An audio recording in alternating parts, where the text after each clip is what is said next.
आर्य, वैसे एक बार स्पर्श करना चाहती हूँ इस वन के हर दिव्य जीव की स्मृतियां अपने मन में बसाना चाहती हूँ। आर्य, क्या आप इस मृग को मेरे लिए पकड़ कर ला सकते हैं?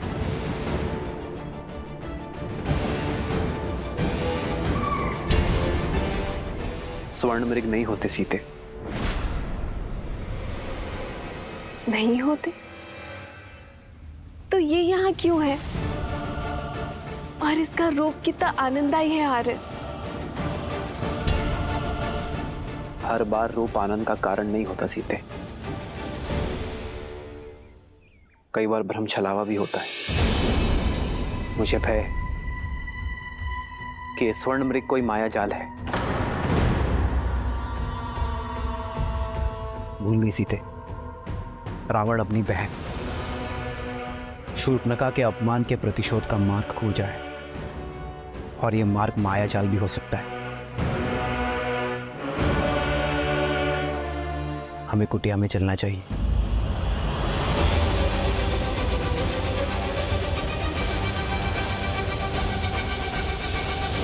आओ। जिस श्री राम के नाम मात्र से उनके शत्रु में भय उत्पन्न हो जाता है, उनका साथ होने पर मुझे क्षति पहुंचाने का दुस्साहस रावण भी नहीं कर सकता है। जो अपने भाई कुबेर का घर लंका छीन सकता है, जो अपने आराध्य महादेव को वश में करने का दुस्साहस कर सकता है सीते, वो कुछ भी कर सकता है।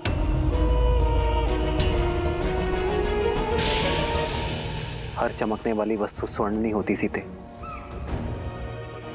शूर्पणखा का प्रसंग स्मरण है ना तुम्हें? हाँ,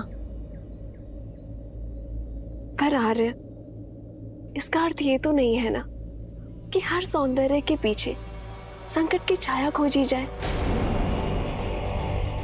आप एक क्षण को सोचिए, यदि ये मायावी ना हुआ तो क्या इस सुंदर जीव का संरक्षण करना हमारा धर्म नहीं है आर्य? मैं इसके सौंदर्य के स्पर्श का अवसर खोना नहीं चाहती हूँ, और जीवन में धर्म और कर्तव्य निभाते निभाते क्षणिक खुशियों को खोना, ये भी तो एक बहुत बड़ी भूल है ना आर्य। और यदि ये मायावी हुआ तो भी आप है ना हर माया को भंग कर सकने में सक्षम। आर्य, इन 13 वर्षों के वनवास में मैंने आपसे कभी कोई कामना नहीं किया आर्य, और यदि आप फिर भी नहीं चाहते कि मैं उस सुंदर जीव के सामीप्य आऊं, तो मुझे स्वीकार है।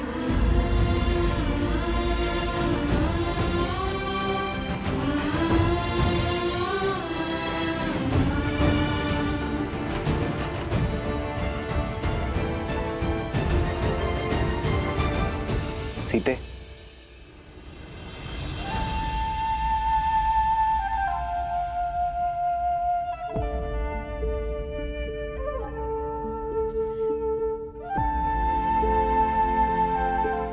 अपनी सीता को निराश नहीं देख सकता ये राम।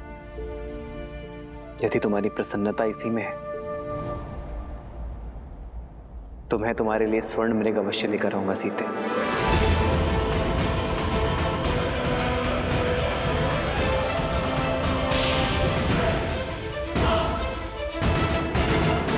यदि तुम्हारी प्रसन्नता इसी में है तो मैं तुम्हारे लिए स्वर्ण मृग अवश्य लेकर आऊंगा सीते।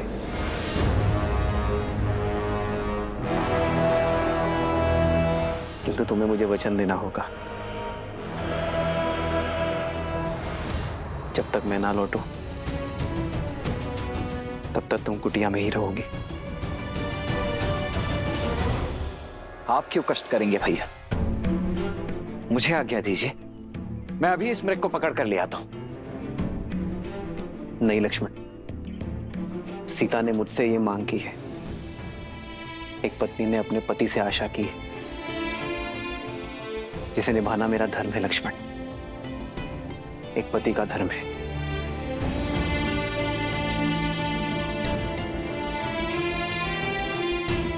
इन 13 वर्षों में सीता ने मुझसे कोई मांग नहीं की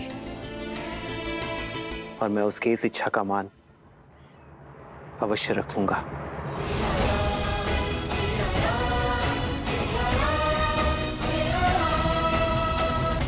लक्ष्मण, सीता का दायित्व मैं तुम्हें सौंप कर जा रहा हूं। स्मरण रहे, किसी अनिष्ट की छाया भी नहीं पड़नी चाहिए उस पर। आप निश्चिंत रहिए भैया, जब तक मेरे शरीर में प्राण है तब तक भाभी मां को कुछ नहीं होगा।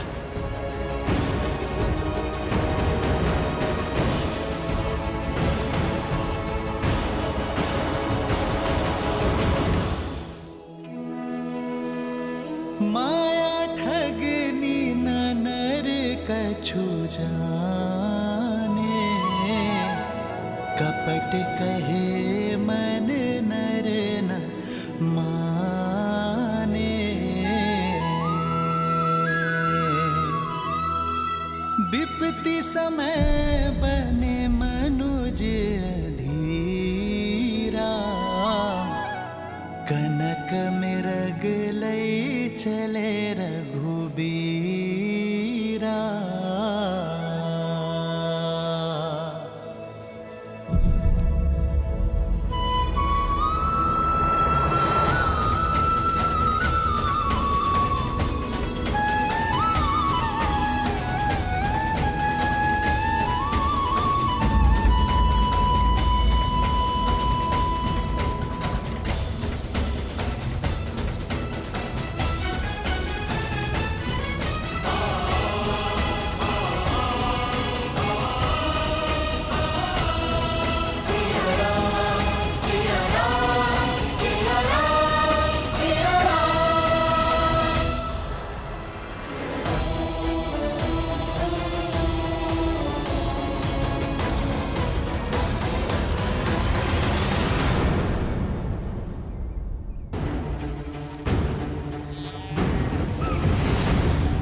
लक्ष्मण भैया, अब तक तो आपके भैया को लौट आना चाहिए था ना। मृग है भाभी माँ, अपनी मृग चाल से कहीं दूर निकल गया होगा। और फिर भैया ने आपकी इच्छा पूरी करने की ठानी है तो वो उसे पूरी करके ही लौटेंगे।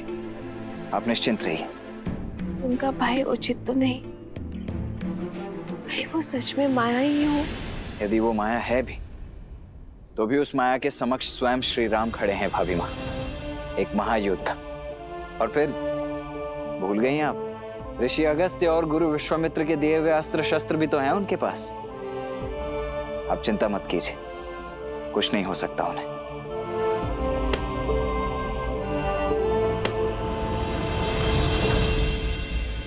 लक्ष्मण, लक्ष्मण, रक्षा करो लक्ष्मण, रक्षा करो लक्ष्मण। लक्ष्मण, लक्ष्मण,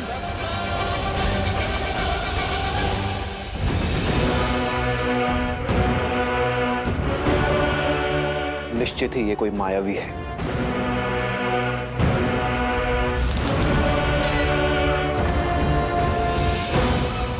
लक्ष्मण, सहायता करो। ये तो आर्य का स्वर है ना। लक्ष्मण भैया, आर्य आपको पुकार रहे हैं, वो अवश्य किसी संकट में है। नहीं भाभी माँ, इस संसार में ऐसा कोई संकट अब तक जन्मा ही नहीं है जिसका तारण करने के लिए भैया को किसी की सहायता की आवश्यकता पड़े। इस समय हमें सतर्कता का हाथ थामना होगा भाभी माँ। भय का नहीं। आप निश्चिंत हो जाइए और भीतर कुटिया में जाइए।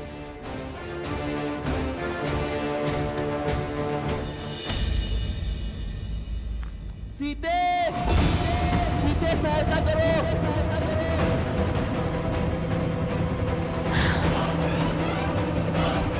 हे महादेव, मेरे आरे संकट में है। कितनी पीड़ा में चित्कार रहे हैं वो। दोषी मैं ही हूं। मेरे कारण श्री राम इतने घोर संकट में पड़ गए हैं। मेरे हट ने कितनी बड़ी समस्या खड़ी कर दी है। ये क्या कर दिया मैंने? हे महादेव,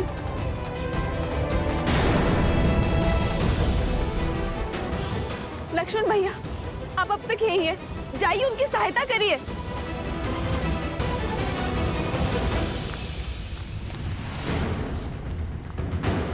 लक्ष्मण,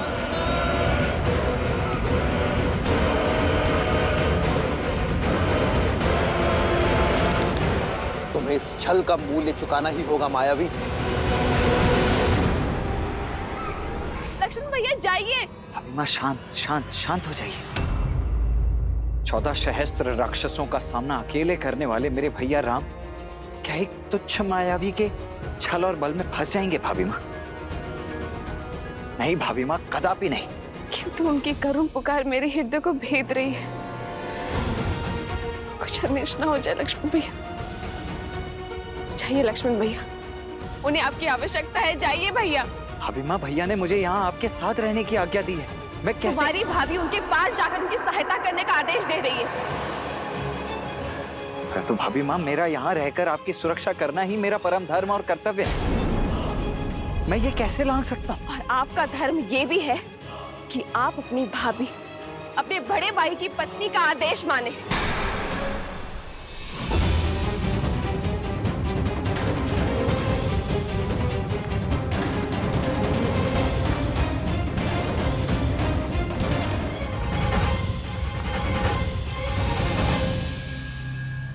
समझ गए? आप भयभीत है ना माया से? जाना नहीं चाहते तो मैं स्वयं जाऊंगी अपने स्वामी की सहायता करने के लिए।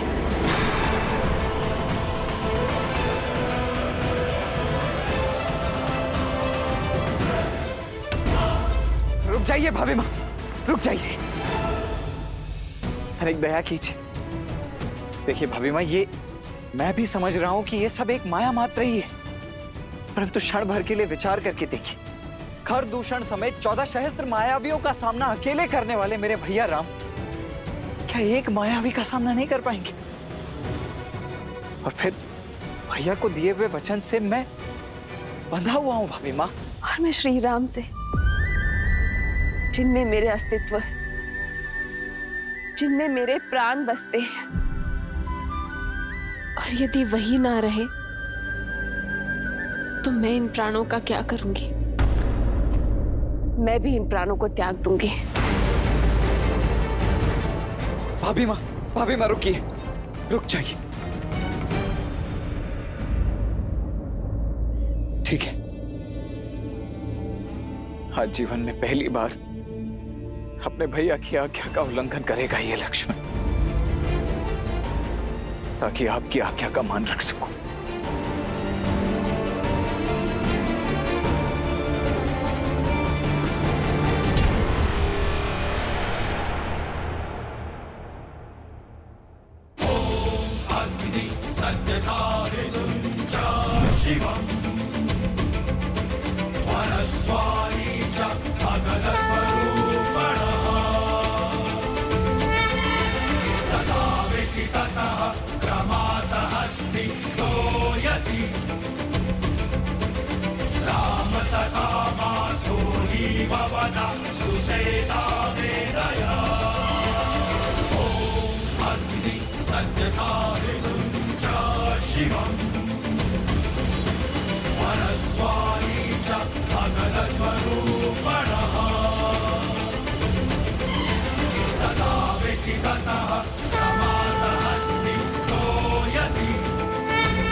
एक आज्ञा मैंने आपकी मानी,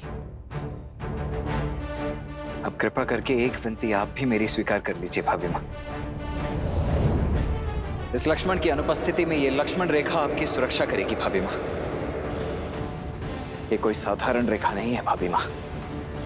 भैया के प्रति मेरी निष्ठा, आपके प्रति मेरा सम्मान और मेरे जीवन भर के तप का बल है ये। जो कोई भी बुरी मंशा से इस रेखा को पार करने का दुस्साहस करेगा, वो जलकर भस्म हो जाएगा। इसीलिए चाहे कुछ भी हो जाए भाभी मां, आप इस लक्ष्मण रेखा को नहीं लांघेंगी। मुझे वचन दीजिए। अवश्य लक्ष्मण भैया। तुझ मनुष्य के तुझ स्वांग, जिस लंकेश को त्रिदेवों के सीमा रेखा न रोक पाई, उसे ये रेखा क्या रोक पाएगी?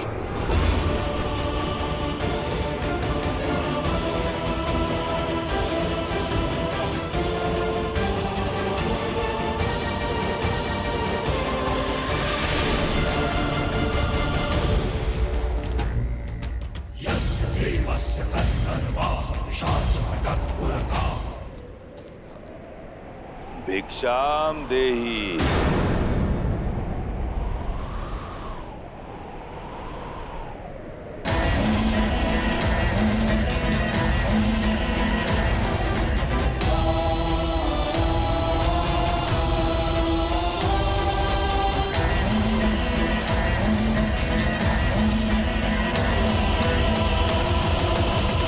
प्रणाम ऋषिवर।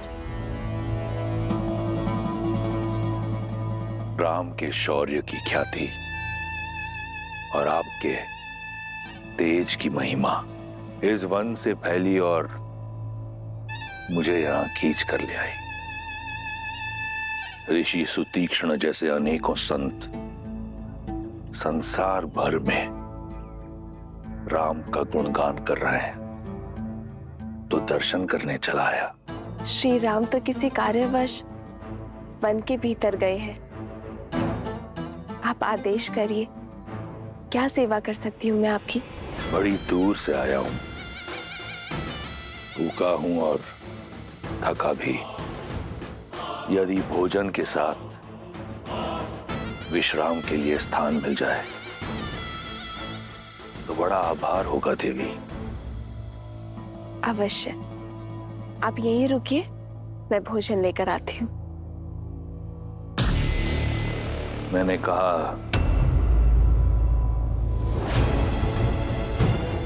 भोजन और विश्राम का स्थान दोनों चाहिए देवी। क्या आप एक थके अतिथि को अंदर आने का निमंत्रण नहीं देंगी? क्षमा चाहती हूँ ऋषिवर, मेरे पति और देवर दोनों ही यहाँ नहीं है और उनके अनुपस्थिति में पर पुरुष को भीतर आने का निमंत्रण कैसे दे सकती हूँ मैं? आप उनके आने तक यहीं बाहर प्रतीक्षा करिए।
इस लक्ष्मण की अनुपस्थिति में ये लक्ष्मण रेखा आपकी सुरक्षा करेगी भाभी माँ।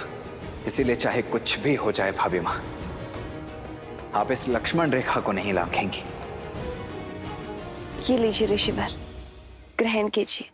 अब बैठ गया हूं, फिर से उठ नहीं पाऊंगा देवी। इस वृद्ध सन्यासी पर कृपा कीजिए और मेरा भोजन यहीं परोस दीजिए।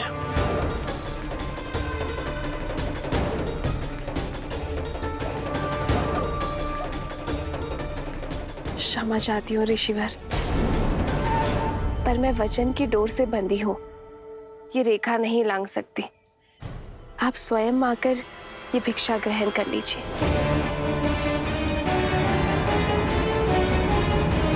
भैया, भैया, भैया कहाँ हैं आप?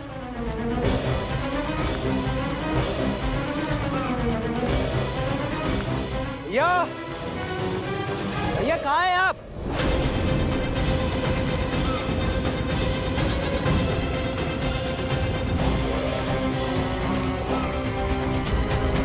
भैया,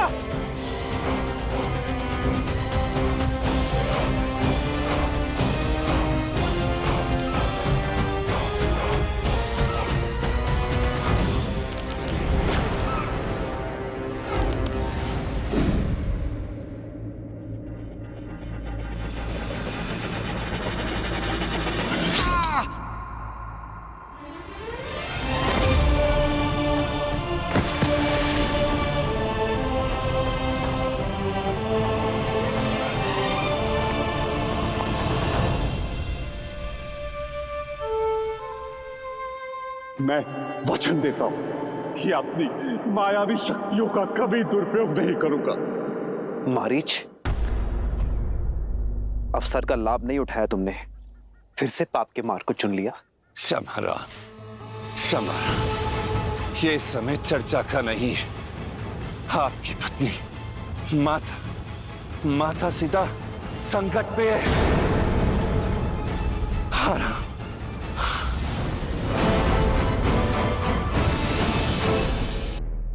मैं बाहर नहीं आ सकते ऋषिवर, कृपया करके ये भिक्षा ले लीजिए। तो महाज्ञानी राज ऋषि जनक और विदुषी गार्गी ने यही अतिथि सत्कार सिखाया है आपको, या फिर अयोध्या की कुलवधुएं वृद्ध सन्यासियों से ऐसा व्यवहार करती? ये संसार जिसकी प्रशस्ति करुणा निधान करके गाती है, उस राम की पत्नी में तनिक करुणा नहीं, केवल दो पग चलने के कष्ट से मुक्ति पाने के लिए एक वृद्ध सन्यासी को भूखा मार रही है। क्षमा करें देवी, भूख के आगे शब्दों ने गरिमा त्याग दी, परंतु मिथिला के आतिथ्य और रघुकुल की मर्यादा के बारे में इतना सुना था कि आपका ये रुष्ट व्यवहार देखकर मन खिन्न हो गया। इक्ष्वाकु वंश की कुलवधु के आंगन से कदाचित आज पहली बार एक भिक्षु खाली हाथ लौटेगा। कैसी विडंबना है, घोर कलंक। आप मुझे कुटिया में निमंत्रण नहीं दे सकती और भिक्षा देने यहां स्वयं आ नहीं सकती, तो देवी ये भिक्षा मुझे स्वीकार नहीं। ऐसा नहीं है ऋषिवर, ना तो मैं मिथिला का सत्कार भूली हूँ और ना ही रघुकुल की रीत, किंतु वचनबद्ध हूँ, मैं बाहर नहीं आ सकती ऋषिवर। आप कृपया करके स्वयं थोड़ा सा कष्ट उठा लीजिए। नहीं, अब मैं ये भिक्षा ग्रहण नहीं कर सकता। भिक्षा के लिए गृहस्थ संकल्प लेता है और संकल्प लिया जाता है विश्वास से, परंतु आपका व्यवहार स्पष्ट दिखा रहा है कि आपको संतों पर विश्वास नहीं और बिना विश्वास के लिया गया भोजन मेरे लिए विष समान है। आज्ञा दे देवी, किसी और का द्वार खटखटाऊंगा। एक ऐसा दाता जिसके मन में विश्वास और श्रद्धा हो। विश्वास नहीं होता कि ये वही कुल है जहां हरीशचंद्र, दिलीप और नेमी जैसे धर्मात्मा हुए। आज यहां अतिथि का सत्कार नहीं, अपमान किया जाता है।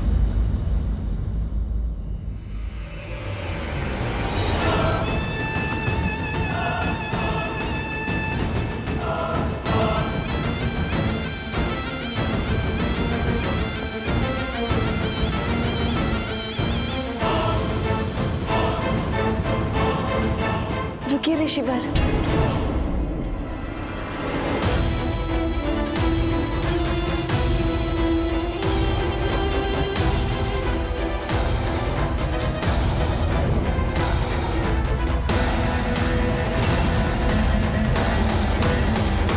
आपकी पत्नी माता सीता संकट में है। सीते! भैया, भैया! भैया! भैया आप ठीक तो हैं? वो लक्ष्मण, वो स्वर्ण मृग, वो मारीच था। मारीच? लक्ष्मण, तुम सीता को अकेले छोड़कर क्यों आ गए? तुम्हें तो सीता के पास होना चाहिए था ना। उत्तर दो लक्ष्मण। भैया वो आपकी करुण पुकार सुनकर भाभी माँ व्यथित हो गई थी। मैंने उन्हें समझाने का प्रयास अवश्य किया था, किंतु उन्होंने मुझे विवश कर दिया यहाँ आने के लिए। मैं मिथिला की पुत्री हूँ, अयोध्या की कुलवधू हूँ, रघुनंदन श्री राम की धर्मपत्नी हूँ और मैं अपनी कुल की रीति पर आघात नहीं होने दूंगी। चाहे कुछ भी हो जाए भाभी माँ, आप इस लक्ष्मण रेखा को नहीं लांघेंगी। लक्ष्मण भैया, मुझे क्षमा करना। ये वचन आपकी भाभी नहीं, अयोध्या की कुलवधू को तोड़ना पड़ रहा है, क्योंकि वो द्वार पे खड़े भूखे ऋषि को खाली हाथ नहीं भेज सकती।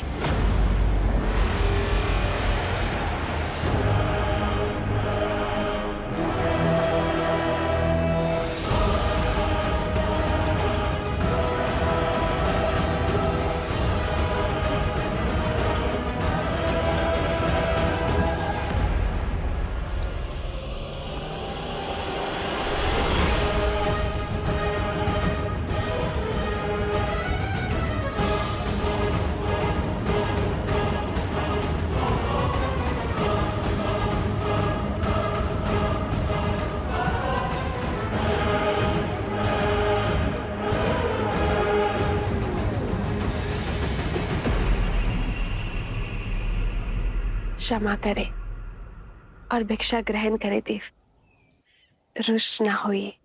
भला तुम जैसी सुंदरी से कौन रुष्ट रह सकता है? तुम तो त्रिलोक स्वामिनी बनने योग्य हो। वो तो मैं हो ही ऋषिवर। मेरे श्री राम त्रिलोक स्वामी जो है। त्रिलोक स्वामी, ऐसा व्यक्ति जो अपनी पत्नी को 3 समय का भोजन ना दे सके। उस वनवासी ने सिवाय दुख के तुम्हें दिया ही क्या है?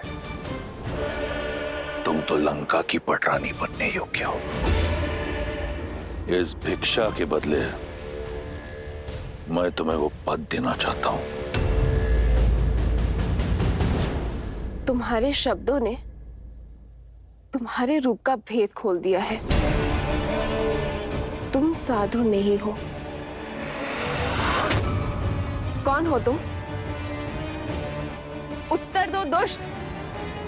अपने वास्तविक रूप में आओ। सुंदरी का आग्रह कौन टाल सकता है? ये है मेरा असली रूप। राक्षस हूं मैं।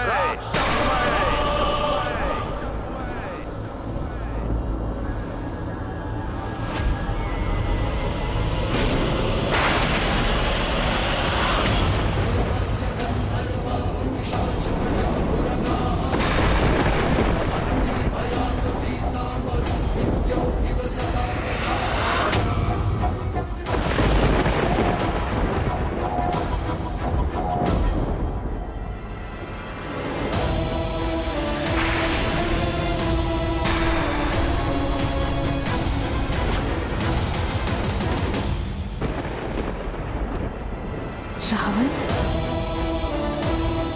साधु के रूप में इतना बड़ा छल।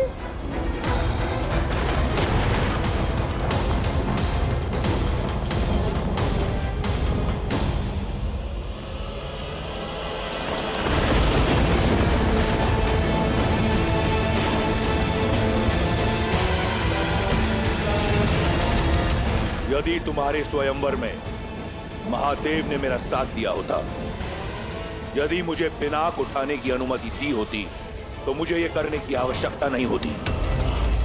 आज से 13 वर्ष पूर्व तुम लंका की पटरानी होती। परंतु चिंता मत करो, तुम्हारे दुख हरने मैं आ गया हूं। मौन रहो पापी। कुछ पल के लिए ही सही साधु के रूप में थे, उसका सम्मान करके तुम्हें एक अवसर दे रही हूं। मेरे श्री राम के आने से पूर्व लौट जाओ, अन्यथा क्या कर लेगा राम? वही जो 14,000 राक्षसों के साथ किया था। उन राक्षसों और रावण में बहुत अंतर है सीता।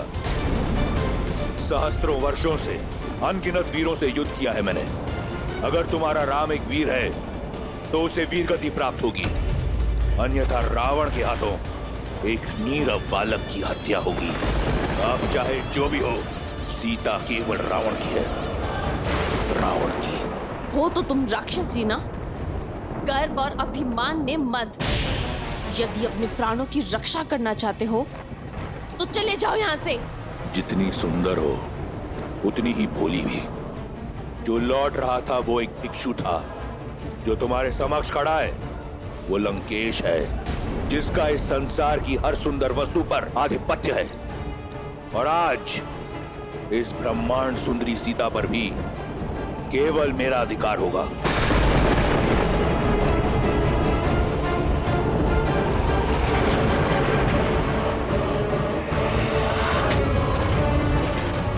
अब कोई लाभ नहीं सुंदरी।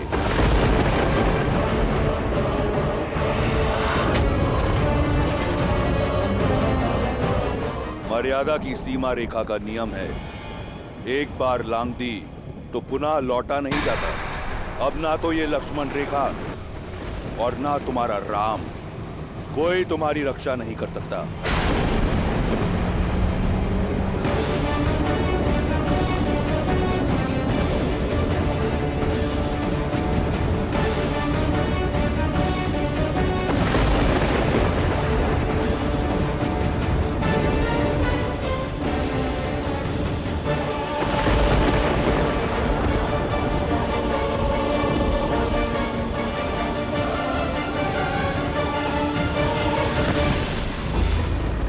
दुस्साहस का परिणाम भयंकर होगा रावण। श्री राम लंका समेत असुर जाति का सर्वनाश कर देंगे। लंका को हिला सके इतना बल किसी में नहीं। ना ब्रह्मा में, ना सरस्वती में, ना लक्ष्मी में, ना नारायण में, ना देवता, ना असुर, ना राक्षस, ना यक्ष, ना गंधर्व, ना किन्नर, ना पशु, ना पक्षी, ना नाग, ना कीट, ना भूत, ना पिशाच, ना विताल, कोई मुझे मार नहीं सकता। दुष्ट, छोड़ो मुझे। मेरे श्री राम आते ही होंगे, वो तुम्हें तुम्हारे कर्मों का दंड अवश्य देंगे। शनि और यम को दंडित करने वाले रावण को एक बालक दंड देगा। जब तुम्हारा राम आएगा तो देख लेंगे। इस समय हरण होगा सीता का।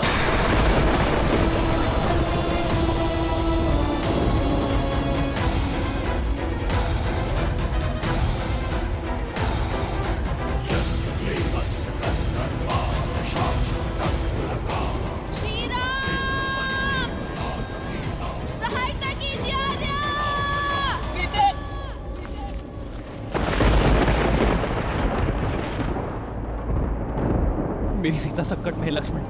सीते!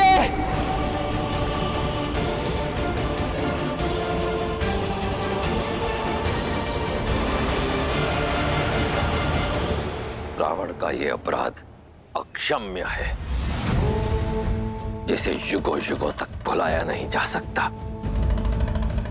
एक स्त्री का उपयोग करना, वो भी अपना स्वार्थ साधने के लिए, संसार के सबसे घृणित कार्यों में से एक है। उसकी लज्जा, उसके शील, उसकी मर्यादा पर प्रहार करना, उसे शक्तिहीन समझकर बलपूर्वक उसका हरण करना संसार का सबसे जघन्य अपराध है, और सबसे बड़ी कायरता भी। जिस स्त्री का सम्मान स्वयं देवता भी करते हो, उसका ऐसा अपमान इस अघोरी के लिए भी घोर है। संसार में जो भी स्त्रियों के साथ इस प्रकार का दुर्व्यवहार करेगा, उसका सर्वनाश सुनिश्चित है।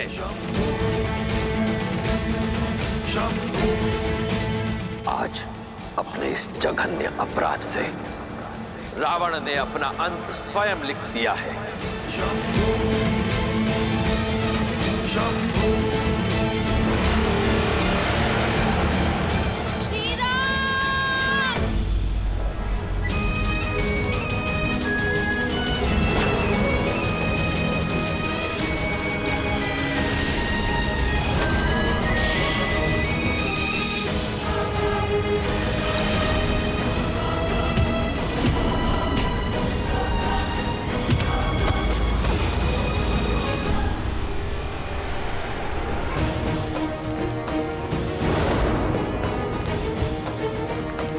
भाभी माँ!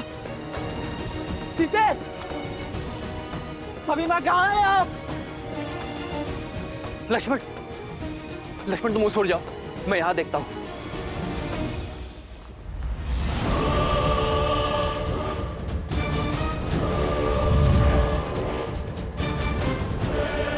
बस इतना ही बल है, और चीखो और चिल्लाओ।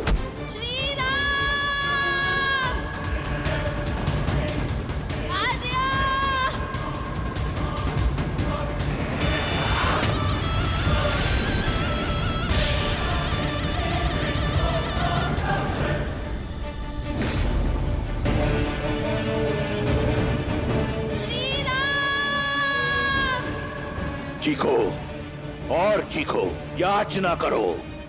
जब मेरी बहन का अपमान हो रहा था तो तुम प्रसन्न हो रही थी ना? अब तुम्हारी याचना सुनकर मेरे कानों को प्रसन्नता मिल रही है। मेरा हरण तुम्हें अंत देगा रावण। श्री राम हर कष्ट सहन कर सकते हैं, किंतु रघुकुल के सम्मान पर प्रहार कभी नहीं। वो मुझे मुक्ति दिलाने अवश्य आएंगे। भाभी माँ! लक्ष्मण,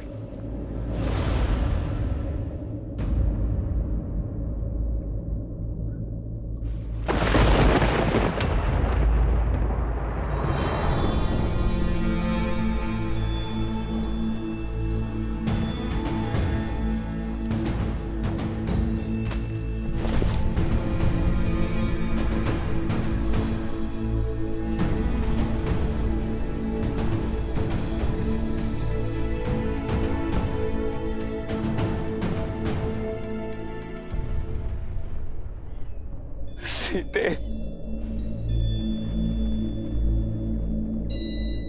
सीते! सीते! सीते!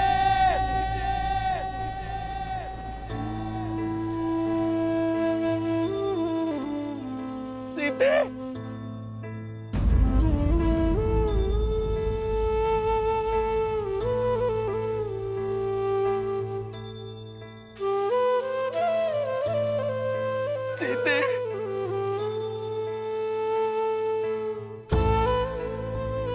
सीते!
रावण का अंत लिखने के लिए नियति ने कितना घोर लेख लिखा है महादेव। पहले भाग्य में वनवास की पीड़ा और अब वियोग की, और क्या क्या परीक्षाएं देनी होगी श्री राम और सीता को। देवी, संसार को प्रकाश देने वाला चाहे दीपक हो या सूर्य, चलना तो दोनों को ही पड़ता है। इसी कष्ट, पीड़ा और संघर्ष की गाथा से ही तो संसार को जीवन